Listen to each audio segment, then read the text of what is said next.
के मुताबिक जिला पंजगोर के इलाके चुकाब सेक्टर में फायरिंग से 4 सिक्योरिटी एहलकार शहीद हो गए हैं। दहशतगर्दों ने ईरानी सरजमीन से सिक्योरिटी फोर्सेस को निशाना बनाया है। डिप्टी ब्यूरो चीफ अली शेर हमारे साथ हैं, मजीद उनसे जानेंगे। जी अली शेर, बताइएगा।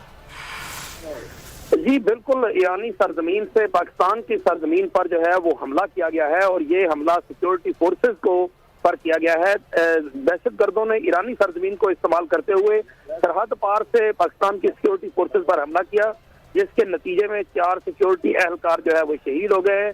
ISPR का ये बताना है कि जिला पंजगूर के इलाके चकाब सेक्टर जो है वहाँ पे ये फायरिंग हुई और उसमें जो है पाकिस्तान के जो 4 सिक्योरिटी एहलकार है वो शहीद हो गए। पाकिस्तान ने ईरान से राब्ता किया है और दहशतगर्दों के खिलाफ कार्रवाई का मुतालबा किया है और ईरानी हुकूमत से कहा है कि वो अपनी सरजमीन पाकिस्तान के खिलाफ दहशतगर्दों को इस्तेमाल ना होने दे और इस बात को यकीनी बनाए कि पाकिस्तान की जो सिक्योरिटी फोर्सेज है, जो सरहदी सूरत हाल है, ये जो सिक्योरिटी सरहद पे मौजूद होती है, उनके ऊपर ईरानी साइड से कोई हमला ना हो।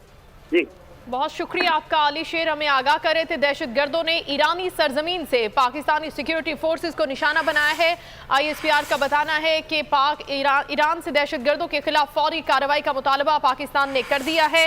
ये आज हमला किया गया है दहशतगर्दों की जानिब से ईरानी सरजमीन से पाकिस्तान की सरहद पर, पाक ईरान बॉर्डर पर।